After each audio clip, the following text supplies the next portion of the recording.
그 다음에 국제 유가도 보면 엄청나게 떨어져서 한때 140불까지 갔어요. 저때 곧 150불 돌파한다 그랬거든요. 그럼 우리나라 뭐 석유 한 방울도 안 나는 우리나라 같은 경우에 치명적인 타격을 입는 거죠. 그런데 보세요. 셰일가스 혁명 이후에 급속하게 떨어져서 30불까지 떨어졌어요.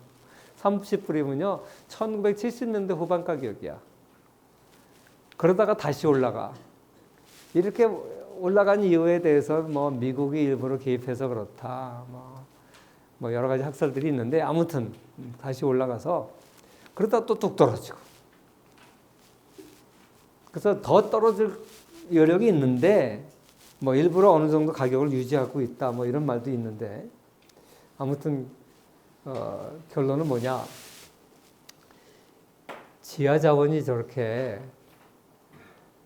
한계가 있다는 것은 기술 변화와 경제학을 잘 모르기 때문에 하는 소리다.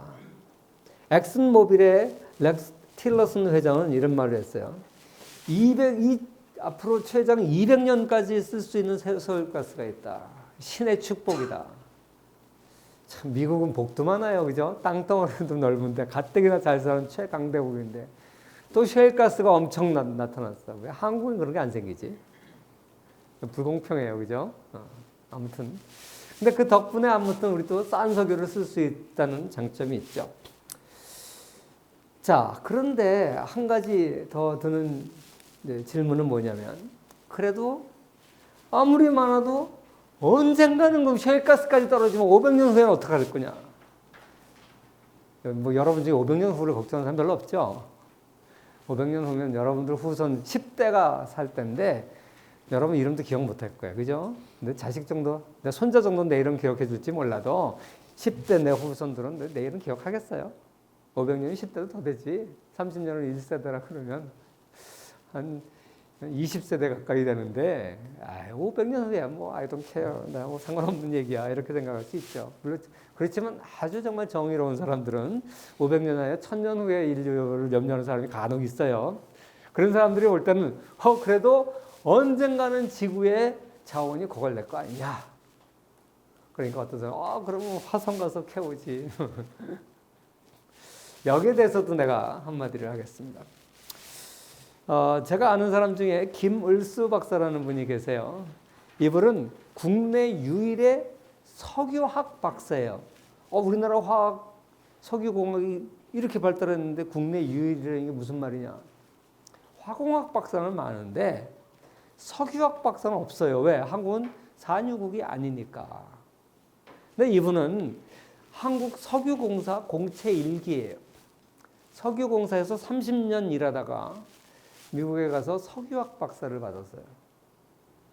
그랬는데 이 사람은 페트로테라라고 하는 이 유전의 지분도 한때는 갖고 있었어요. 지금은 팔아서 없어요.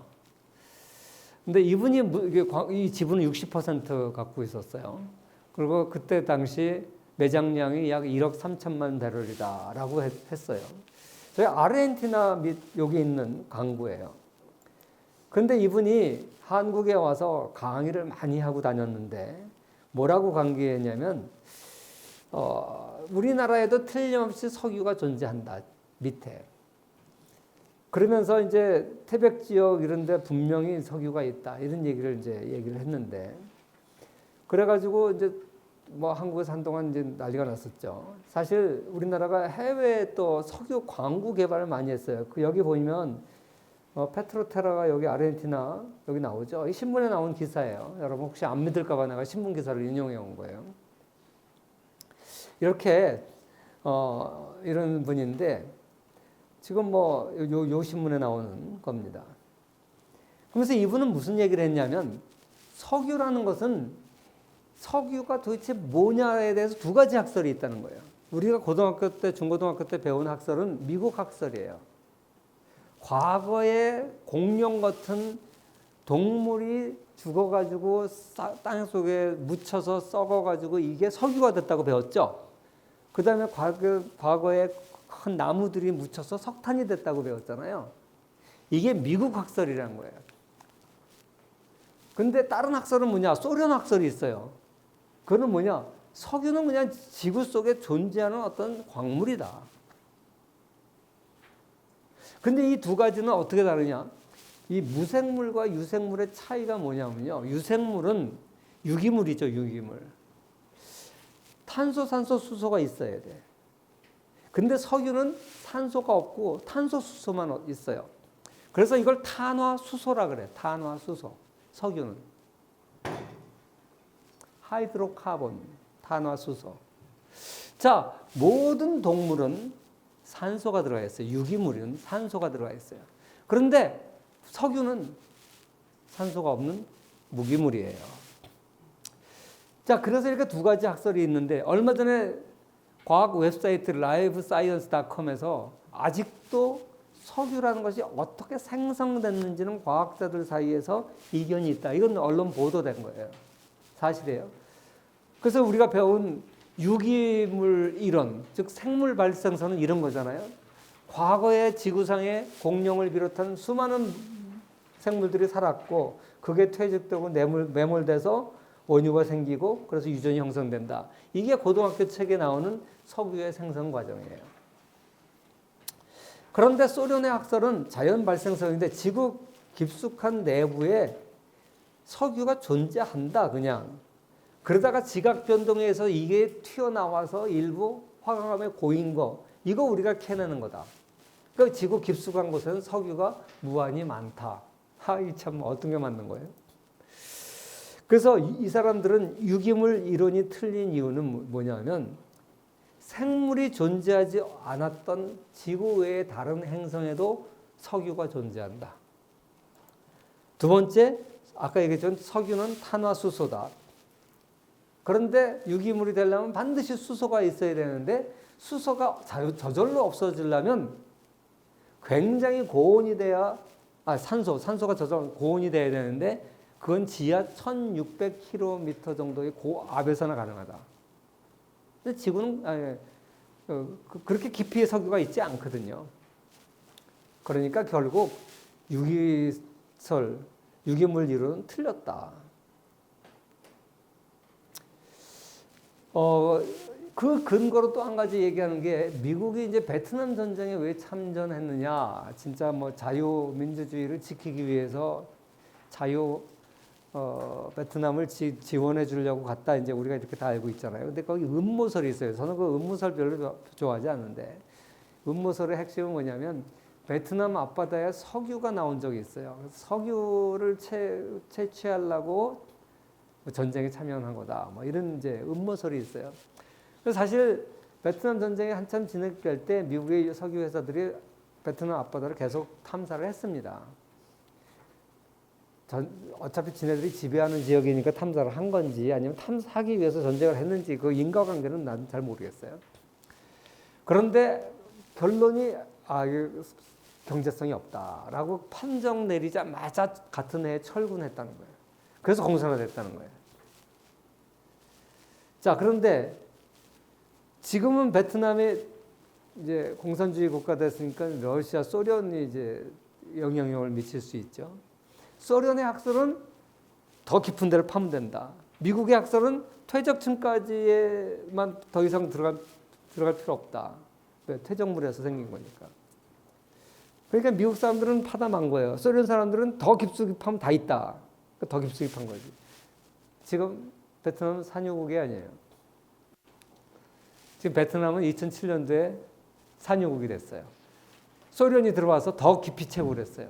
아시아 6위 산유국이에요. 그러니까 소련 학설이 맞는 거지. 소련이 더 깊이 파니까 나왔거든요. 아까 내가 또 이 생물이 살 수 없는 별에서도 탄화수소가 발견된다 그랬죠. 이건 토성의 6번째 큰 위성인 타이탄호에서 찍어온 사진이에요. 여기 보시면 파랗게 된 부분, 저기 파랗게 된 부분이 하이드로카본 C예요. 석유 바다야, 석유 바다. 응? 여기는 도대체 토성인데 수금, 지화, 화성도 살기 어려운데 목성 다음 토성이에요, 토성. 토성에 있는 위성이에요. 여기 생물이 살 수가 없죠. 공룡이 죽어서 생긴 게 석유라면 저기 어떻게 석유가 있겠어요? 그래서 저기 석유가 있다는 거예요. 석유의 바다래요. 이게 석유의 바다. 이걸 2008년에 찍어왔어요. 그래서 오늘날 이 석유라는 것이 도대체 뭐냐에 대해서도 이렇게 학설이 달라요.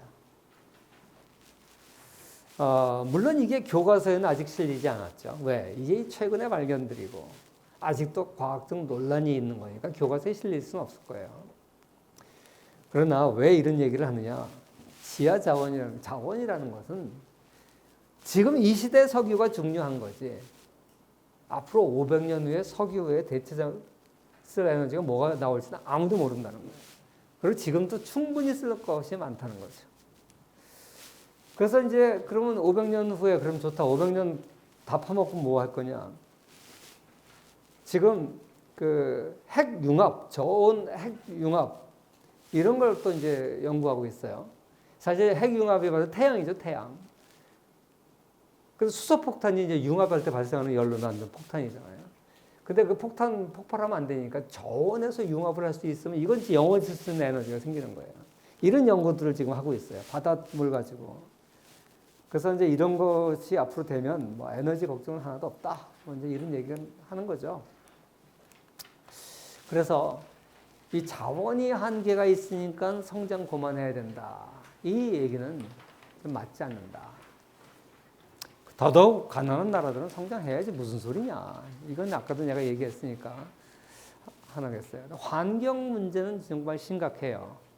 그런데 부자 나라들이 환경이 심각해요? 가난한 나라들이 환경이 심각해요? 부자 나라들도 영국 같은 경우에 런던 스모그 때문에 떼죽음을 당한 적이 있어요. 과거 산업혁명 직후에. 이렇게 공업화 초기의 부작용으로 인류가 충분한 지식이 없었기 때문에 그런 문제가 일어났었죠. 지금 계속 그걸 극복하고 있어요. 선진국들은 많이 극복했어요. 선진국들은 강도 깨끗하고요. 공기도 깨끗해요. 개발도상국이 더 문제지. 왜? 환경을 깨끗하게 하면 돈이 많이 들어. 기술도 필요해.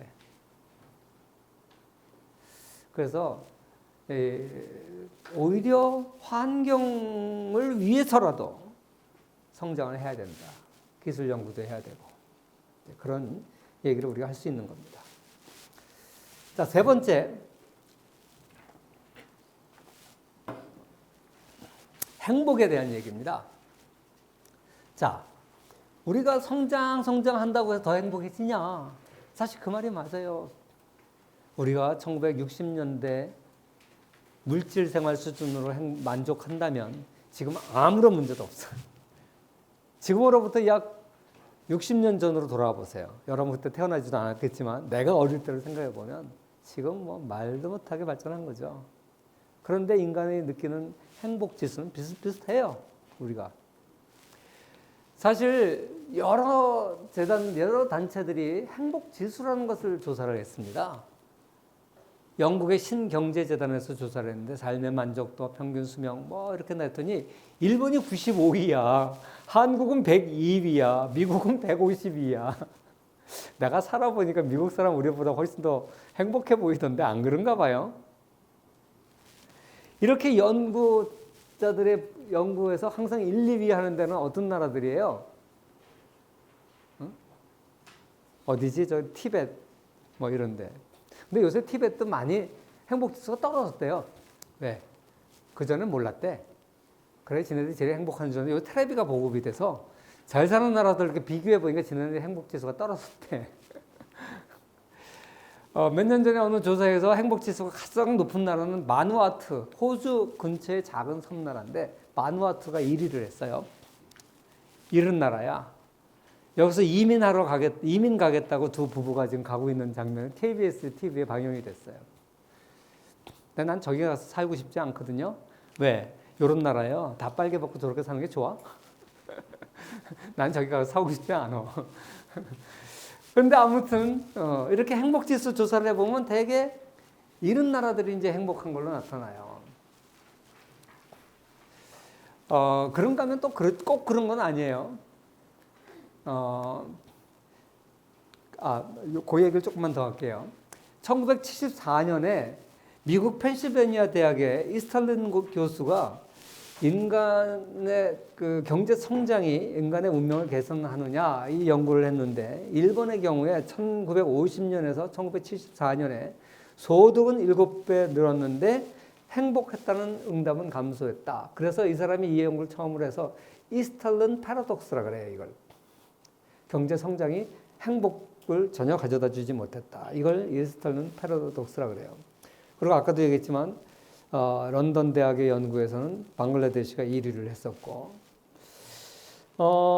그랬는데 또 다른 연구를 보면요, 꼭 그렇지도 않아. 미국 펜실베니아 대학의 워튼 스쿨이 연구한 바에 의하면 여기는 반대로 잘 사는 나라라 행복한 걸로 나타났어요. 여기 지도에서 보시는 바와 같이 찐할수록 행복한 나라인데 찐한 지역이 다 선진국들이죠. 물론 여기 브라질은 요새 좀 경제적으로 어려운데 찐해요. 브라질은 맨날 쌈바춤만 치고 행복한가 봐. 그 외에 보면 대충적으로 부자 나라들이 행복지수도 높아요. 그래서 이걸 리그레션을 그려보니까 상당히 정의 상관관계로 나타났죠. 한국은 보면 행복지수는 낮고 경제성장률에 비해서 행복지수는 좀 낮은 걸로, 소득 수준에 비해서 행복지수는 낮은 걸로 나와요. 이 리그레이션 그래프의 아래쪽에 있는 나라는 조금 덜 행복하게 느끼는 나라고 위쪽에 있는 나라는 소득 수준에 비해서 행복하다고 느끼는 나라예요. 베네수엘라는 상당히 행복 수준이 높은 나라였어요. 왜? 석유 위에 동동 떠 있는 나라예요. 지금 망해서 난리가 났죠. 국민들 뭐 일 안 해도 나라에 석유 파서 막 돈 주니까 굉장히 한때 행복했었어요. 뭐 이건 넘어가고요. 자, 지금같이 이렇게 연구를 보면 이런 주장도 있고 저런 주장도 있어요. 그래서 이 연구만을 가지고 경제 성장이 인간의 행복을 더 좋게 해주는지 안 하게 해주는지 잘 알 도리는 없는 것 같아요. 그래서 이거 함부로 얘기할 수는 없는데 제 생각에는 뭐 행복이라는 것은 주관적인 거잖아요. 그러니까 조사하는 방법에 따라 상당히 다르게 나타날 수 있는데 영국의 심리학자가 행복 7계명이라는 것을 발표했는데 상당히 일리가 있는 것 같아요. 가족과 친구, 자신에게 시간을 쏟으라. 요새 그 젊은이들은 요새 좀 이런 거 경향이 좀 있죠. 흥미와 취미를 추구해라. 밀접한 대인 관계를 맺으라. 자꾸만 새로운 사람들을 만나고 기존의 틀에서 벗어나라. 현재에 몰두하고 과거나 미래에 몰두하지 마라. 사실 자꾸만 미래 걱정하는 사람도 있잖아요. 너무 안 해도 문제지만 너무 해도 문제예요. 그죠? 내가 과거에는 이 모양 욕구는 아니었는데 이렇게 또 과거 타령해도 안 돼요. 운동하고 휴식하라. 최선을 다하되 가능한 목표를 세워라. 너무 불가능한 너무 높은 목표 세우면 불행합니다, 인간이.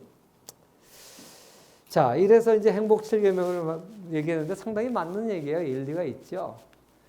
그래서 결론은 뭐냐? 잘 산다고 해서 행복한 건 아니에요. 그러면 거꾸로 못 살면 못 살수록 행복할까? 그건 더더욱 아니죠. 그러니까 잘 살고 못 사는 게 행복을 결정하는 건 아닌데 어느 정도 영향은 분명히 줄 겁니다. 그래서 이 맨 밑에 있는 거 못 산다고 행복한 것이 아니니까 성장 더 할 필요 없다. 이런 논리는 또 성립되지 않아요. 자, 그렇다면 우리가 경제학의 아버지라고 부르는 아담 스미스는 행복에 대해서 어떤 생각을 했을까?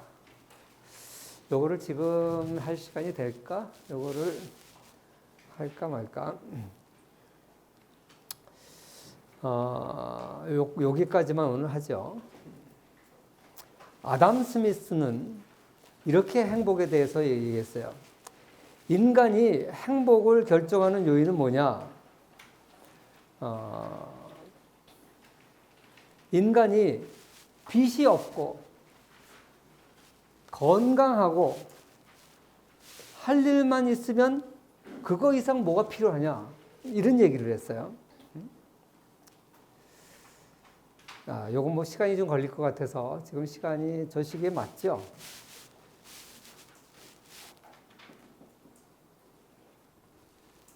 한 8, 9분 남은 것 같은데 요거는 다음 시간에 내가 더 설명하기로 하고 질문 있어요? 질문. 없어요? 네. 그럼 오늘 여기까지 하겠습니다.